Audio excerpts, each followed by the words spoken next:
আসসালামু আলাইকুম রহমতুল্লাহি বরকাতুহু। বর্তমানে সোশ্যাল মিডিয়ায় যে ঘটনাটা ভাইরাল হয়েছে, খুবই আলোচিত সমালোচিত হচ্ছে, সেটা হচ্ছে তাহেরি আর শেখ আহমদুল্লাহ হুজুরের বিষয় নিয়ে। এই ক্ষেত্রে আমার কিছু প্রতিবাদ স্বরূপ কথা আছে, আমার কিছু বক্তব্য আছে। আসলে দেশ দুনিয়ার মধ্যে ভালো মানুষের সংখ্যা উঠে যাচ্ছে, ভালো মানুষ নেই বললে চলে। এই ক্ষেত্রে আসলে ভালো মানুষকে যারা ভালো মানুষ হয়ে উঠার জন্য চেষ্টা করতেছে এবং দেশ দুনিয়া মানুষের মঙ্গলের জন্য, ভালোর জন্য চেষ্টা করতেছে, মানব জাতির কল্যাণের জন্য কাজ করার চিন্তা করতেছে শেখ আহমদুল্লাহ হুজুর। এই ক্ষেত্রে শেখ আহমদুল্লাহ হুজুরের বিষয় নিয়ে মানে তাহেরি বন্ড তাহেরি যেগুলা বক্তব্য দিচ্ছে, 48 ঘন্টার আলটিমেটাম দিছে, মানে মামলা করবো বলছে, হুমকি দিছে।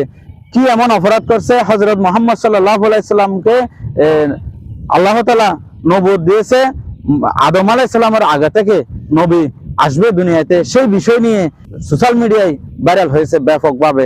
তো সামান্য এই বিষয়টা আহামরি বড় কিছু না, কিন্তু এই বিষয়টাকে নিয়ে এর চেয়ে জঘন্যতম অপরাধ বাংলাদেশে হাজার হাজার চলতেছে। সেই বিষয় নিয়ে তাহেরি সাহেব কিছু বলে না, কিন্তু প্রতিবাদ করে না, দুই কলম লেখে না। কিন্তু আমার বক্তব্য হচ্ছে, আমার কথা হচ্ছে, এই তাহেরি সাহেব শেখ আহমদুল্লাহ হুজুরের অনেক অবদান আছে বাংলাদেশের মধ্যে। আপনারা নেটের মধ্যে, ইউটিউবের মধ্যে চার্জ করলে আপনারা অনেক কিছু দেখতে পারবেন, বাস্তবতা। তো আসলে মন মানসিকতা আমি যতটুকু বিগত 3-4-5 বছর যাবৎ ওনার ভিডিও দেখি, ওনার বক্তব্য শুনি, খুবই যুক্তিযুক্ত, খুবই সঠিক কথাবার্তা বলে। আমি যতটুকু মনে করি রেফারেন্স দিয়ে, কোরআন হাদিস দিয়ে কথাবার্তা বলে। আসলে এই ক্ষেত্রে হযরত মুহাম্মদ সাল্লাল্লাহু আলাইহি সাল্লামের বিষয় নিয়ে আমি কিছু যুক্তিযুক্ত কথা বলতে চাই। সেই ক্ষেত্রে আমার কথাগুলো হচ্ছে, মুফতি গিয়াসউদ্দিন তাহেরি এই বন্ড বুঝতেছে না। কারণ কিছু কিছু মানুষ দুনিয়ার মধ্যে এরকম মানুষ আছে, সেই মানুষগুলাকে আপনারা কলিজা খাড়ি খাওয়াই দিলেও কোনোদিন প্রশংসা করবে না, ভালো প্রশংসা করবে না, ভালো বলে স্বীকার করবে না। একটা না একটা বলেই যাবে, নুন হয়েছে বা বদনাম করেই যাবে। আপনারা যত কিছু ভালো কাজ করেন না কেন, ওদের কাছে কোনোদিন প্রশংসা পাবেন না। এরকম কিছু আমাদের আশেপাশে, সমাজে, ঘরে, আশেপাশে অনেক মানুষ আছে। সেগুলো মানুষ খেয়াল করলে আপনারা বুঝতে পারবেন। সেরকম একটা মানুষ হচ্ছে এই তাহেরি, বন্ড তাহেরি। ওর অনেক বক্তব্য আছে, যেমন ও হে হে হে হে এরকম অনেক জিকির আছে। আর নিজের বউকে পর্যন্ত মুখ খোলা রেখে সোশ্যাল মিডিয়ার মধ্যে ছবি প্রকাশ করছে, এবং ফির পূজা, মাজার পূজা, অনেক কিছুর সাথে জড়িত। আপনারা অনেক ভিডিও দেখছেন, এবং বার্থডে পালন করতেছে, এরকম ভিডিও দেখছেন। আসলে এরকম এই মানুষটার মাথার মধ্যে তেমন ভালো কিছু নাই, যার কারণে এটাও একটা মুক্তি। আমাদের সমাজে, দেশে এমন কিছু মানুষ আছে, পাগলের ক্ষেত্রেও অনেক সাপোর্টার মানুষ আছে, হাজার হাজার লক্ষ লক্ষ মানুষ আছে। তাই বলে পাগলের সাপোর্ট হয়েছে বলে মানুষটা ভালো হতে পারে না, হাজার মানুষ বললেও। কিন্তু কোরআন এবং হাদিসের সাথে কতটুকু মিলতেছে সেটা হচ্ছে আমার দেখার বিষয়। কিন্তু আসলে এদের বেড়ে ওঠা, এদের চলচ্চিত্র, চলাফেরা, ছোট থেকে যাদের সাথে উঠা বসা, তারাই হচ্ছে আসলে প্রকৃত বন্ড লেভেলের মানুষের সাথে উঠা বসা, চলাফেরা। আসলে প্রকৃতভাবে বুঝতেছে না। যদি বুঝতো তাহলে তারা কোনোদিন একজন ভালো বিখ্যাত, বাংলাদেশের মধ্যে এরকম আলেমে দিন কয়জন আছে চিন্তা করে দেখেন আপনারা। যদি আপনারা এর চেয়ে ভালো আলেম, এর অবদান বেশি বাংলাদেশের মধ্যে। 64 জেলায় রিক্সা বিতরণ করছে, সিলেটের মধ্যে বন্যায় কবলিত মানুষদের হাজার হাজার টন খাদ্য বিতরণ করছে, কাপড় চোপড়, ঘর বাড়ি ইত্যাদি অনেক কিছু অনেক জায়গায় বিতরণ করছে আসলে। কিন্তু এই ক্ষেত্রে আমার কথা হচ্ছে, শেখ আহমদুল্লাহ হুজুরের 100 ভাগের 1 ভাগ দান করছে কিনা, বা নিজের কোনো এরকম কিছু কাজ করছে আমার জানা নাই। কিন্তু আপনাদের জানা থাকলে কমেন্টের মাধ্যমে জানাবেন। এবং এরকম মানুষের জন্য আমাদের দেশ দুনিয়ার মধ্যে ভালো মানুষের সংখ্যা কমে যাচ্ছে। ভালো মানুষের থেকে জীবনযাপন চালাইতে অনেক কষ্ট হচ্ছে, কারণ ভালো মানুষকে ধ্বংস করার জন্য আমাদের নামদারি কিছু মুসলমানই যথেষ্ট। মুসলমানের মধ্যে আজকাল দেশ দুনিয়ার মধ্যে মুসলমানের তো নাই, যার কারণে সাধারণ মানুষ এবং ভালো লেভেলের, উচ্চ লেভেলের, ইসলামিক লেভেলের মানুষ চলাফেরা, জীবনযাপন এরকম মানুষের কারণে আজকে কঠিন হয়ে পড়ছে। যার কারণে দেশ দুনিয়ার মধ্যে ভালো মানুষ কমে যাচ্ছে, এবং ভালো মানুষের শান্তি দুনিয়াতে পাচ্ছে না। যার কারণে আমি তীব্র নিন্দা ও প্রতিবাদ জানাচ্ছি এইরকম মানুষের কারণে। দেশ দুনিয়ার মধ্যে এরকম মানুষ আজকে এরকম মানুষকে চিনতেছে না, ভালো মানুষকে মন্দ মানুষ চিনতেছে না। হযরত মুহাম্মদ সাল্লাল্লাহু আলাইহি সাল্লামের বিষয় লইয়ে আমি কিছু কথা বলতে চাই। ওদের মাথাতে ঢুকতেছে না বিষয়টা। নবুয়তের বিষয় দিয়ে ওদের মাথায় ঢুকতেছে না। অনেক আলেম উলামা অনেক রকম দলিল প্রমাণ দিয়ে রেফারেন্স দিয়ে বক্তব্য ছাড়ছে, ইউটিউবে অনলাইনে বক্তব্য দিছে, কিন্তু ওর মাথার মধ্যে ঢুকতেছে না। আসলে দেশ দুনিয়ার কিছু মানুষ আছে মাথার মধ্যে ঢুকে না, কারণ মাথার মধ্যে গোবরে ভর্তি, যার কারণে ভালো জিনিস প্রবেশ করতে পারে না। ছোটবেলা থেকে বেড়ে ওঠা খারাপ কিছুর সাথে, খারাপ মানুষের সাথে, যার কারণে ভালো কিছু হজম হয় না, ভালো কিছু গ্রহণ করার মতো ক্যাপাসিটি থাকে না। আসলে বাস্তবতা হচ্ছে এটা। সেরকম একজন মানুষ হচ্ছে তাহেরি। ওর মাথার মধ্যে তেমন ভালো কিছু নাই। ওকে কোরআন হাদিস দিয়ে অনেক মানুষে অনেক আলেম ওলামা যুক্তিযুক্ত ভাবে কথা বলতেছে, তারপরে ওনার কাজে আসতেছে না, বুঝতেছে না, ভুলের মধ্যে আছে। তা আমি সাধারণ মানুষ হয়ে কিছু কয়েকটা কথা বলতে চাই। আমি কয়েকটা যুক্তি পেশ করতেছি, সাধারণ যুক্তি, কোনো কোরআন হাদিস থেকে যুক্তি বলতেছি না, কারণ কোরআন হাদিস দিয়ে যুক্তি, হাজারো যুক্তি দিলে কিছু মানুষের মধ্যে মাথার মধ্যে ঢুকে না, কারণ মাথার মধ্যে গোবর ভর্তি, এর কারণে ভালো জিনিস প্রবেশ করতে পারে না। আল্লাহ তাআলা 40 বছরের আগে নবুয়ত দিয়েছে। তাহেরি বলতেছে নবুয়ত তো আগে থেকে প্রকাশ হয়েছে, আদম আলাইহিস সালামের সৃষ্টির আগে থেকেই নবুয়ত প্রকাশ হয়ে গেছে, দুনিয়াতে আসার আগে থেকেই, সেটা আমরা অনেকেই জানি। কিন্তু এখানে মূল বিষয় আমি যেটা বলতে চাচ্ছি, একজন 12 বছরের ছেলেকে কোন আপনারা ভোট দিবেন নাকি 28 বছরের মানুষকে ভোট দিবেন? আপনারা বলেন তো। সবাই বলবেন 28 বছরের মানুষকে হয়তো আপনারা ভোট দিবেন, এরকম বলবেন, কারণ উনি উপযুক্ত বয়স হয়েছে, বোঝার বয়স হয়েছে, এটা স্বাভাবিক বিষয়। কিন্তু তাহেরি সাহেব এগুলো বুঝতেছে না, ওর মাথার মধ্যে গোবর আছে, ওই কারণে বুঝতেছে না। আরেকটা উদাহরণ হচ্ছে 10 লক্ষ টাকা দিয়ে একজন 12 বছরের বাচ্চা বয়সের মানুষকে আপনারা কি কোথাও পাঠাই দিবেন? 10 লক্ষ টাকা কোনো বাবাকে তার সন্তানকে দিয়ে পাঠাইবে? কারণ পাঠাইবে না, সবাই বলবে। কারণ হচ্ছে এই 10 লক্ষ টাকা দিয়ে পাঠানোর কারণ হচ্ছে ওর থেকে ক্যাপাসিটি কম, দুর্বল, শক্তি কম, ছোট মানুষ, এর কারণে পাঠাবে না। মূল বিষয় হচ্ছে এটা, সবাই কেউ সাপোর্ট করবে না পাঠানোর ক্ষেত্রে। তো আরেক 3 নম্বর হচ্ছে 12 বছরের ছেলেকে কেউ কি বউ দিবে? 12 বছরের ছেলেকে কেউ বউ দিবে না, কারণ উনি হচ্ছে ছোট মানুষ, বউ পরিচালনা করার মতো ওনার মধ্যে সেরকম জ্ঞান শক্তি নাই, যার কারণে কোনো মেয়ে দিবে না, কোনো বাবা তার মেয়েকে 12 বছরের বাচ্চাকে বিয়ে দেবে না। প্রাপ্তবয়স্ক না হওয়ার ক্ষেত্রে আল্লাহ তাআলা যাকে প্রাপ্তবয়স্ক করবে 40 বছরের উপরে, তখন থেকে না নবুয়তের কার্যক্রম চালু করবে। এগুলোর উদাহরণ হচ্ছে এগুলো। কারণ ওনাকে অনেক বক্তব্যের মধ্যে অনেক আলেম ওলামা অনেক বয়ান করছে রেফারেন্স দিয়ে কোরআন এবং হাদিস থেকে, কারণ ওর মাথায় ঢুকতেছে না, ব্যাপারটা হচ্ছে এরকম। কিন্তু 4 নম্বরে হচ্ছে কোনো বাবা তার ছেলেকে কোটি টাকার ব্যবসা প্রতিষ্ঠানের কি দায়িত্ব দেবে?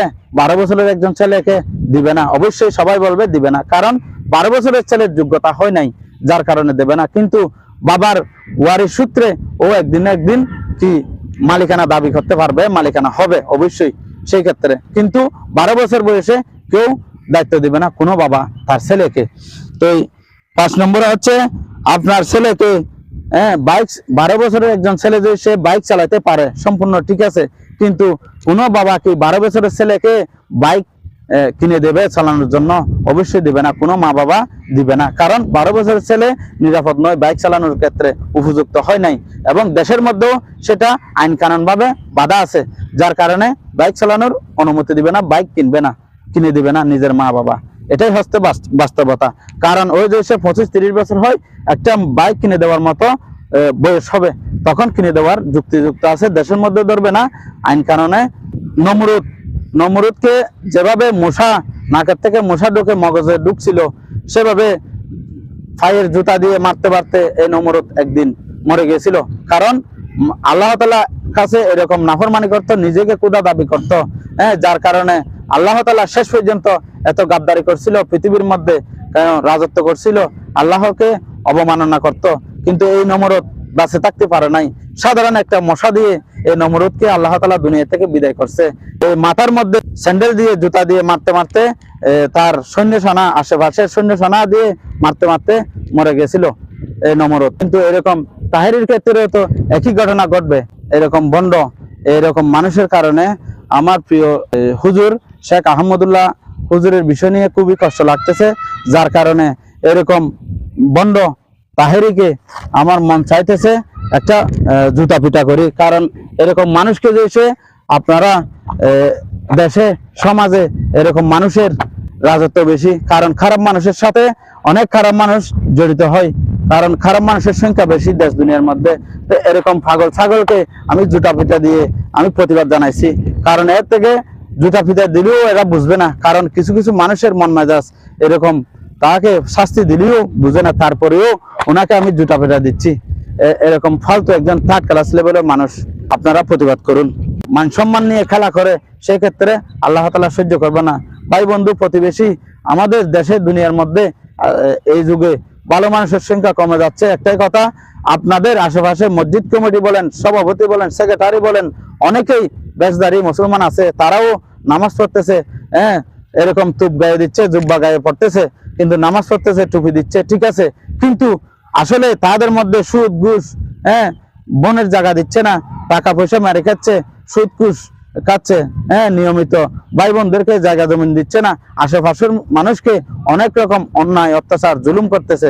কিন্তু বেশধারী উনিও একজন মুসলমান মানুষ, কিন্তু বেশধারী অনেক মানুষ আছে আমাদের সমাজে আশেপাশে, হ্যাঁ ওনাদেরকে আমরা চিনতেছি না, আমরা চিনলেও ওনাদেরকে প্রতিবাদ করতেছি না, আমরা নিজেরাই দোষী। আসলে দেশ দুনিয়ার মধ্যে এরকম মানুষের, বেশধারী মানুষের অভাব নাই, যার কারণে সাধারণ মানুষের জীবনযাপন চালাতে গেলে অনেক কষ্টকর, অনেক কঠিন হয়ে যাচ্ছে।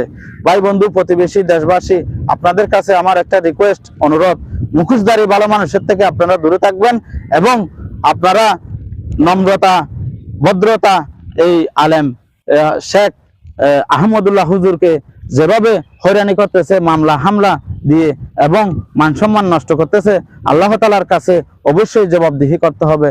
হাসরের মাঠে, দুনিয়ার মধ্যে বিচার না হলে অবশ্যই হাসরের মাঠে জবাবদিহি করতে হবে।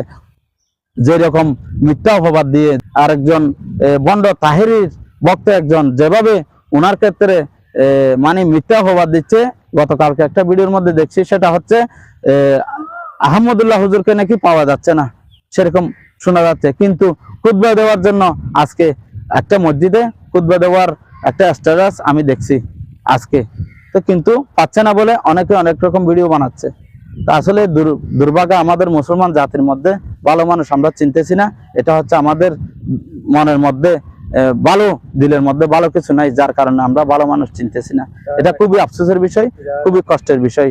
শেখ আহমদুল্লাহ হুজুরকে আমি একটা ফুল গলার মালা দিচ্ছি, কারণ আমি ওনার খুব প্রিয় একজন ভক্ত, কারণ ওনাকে আমি বেশি ভালোবাসি, সেই জন্য, কারণ আমার বাচ্চার নামও রাখছি আহমদুল্লাহ। আমার একজন ছোট বাচ্চা আছে 4 মাসের বর্তমানে, ওনার নামও রাখছি, আমার ছেলের নাম আহমদুল্লাহ সাইফ, এই হুজুরের সাথে মিলিয়ে।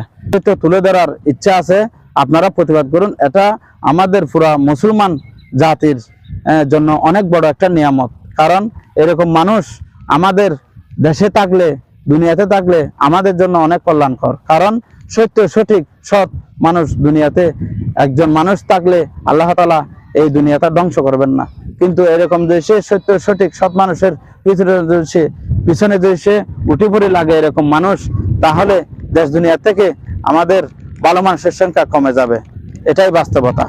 ভাই বন্ধু প্রতিবেশী, আপনাদের কাছে রিকোয়েস্ট, ভিডিওটা অবশ্যই শেয়ার করবেন, কারণ শেয়ার করবেন, প্রতিবাদ জানান। আপনারা যে যেখান থেকে পারতেছেন, ওনার জন্য আমার খুব মায়া লাগতেছে।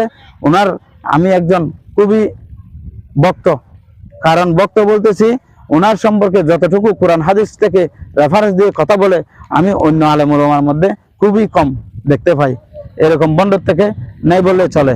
ওনার আপনারা এই তাহেরের ইউটিউব ফেসবুকে আপনারা চার্জ করে দেখবেন কিরকম গান গাওয়ার মতো এখন বর্তমানে সোশ্যাল মিডিয়ায় যেরকম পিকনিকের মধ্যে, বিয়ে বাড়ির মধ্যে এরকম কি করে, ওনার ডিজে গানের মধ্যে ওনার সাউন্ড অ্যাড করে, ওনার নাচানাচি অ্যাড করে। আপনারা হয়তো ইউটিউবে সার্চ করলে মতো দেখতে পারবেন। আসসালামু আলাইকুম ওয়া রাহমাতুল্লাহ। প্রতিবাদ করুন সবাই।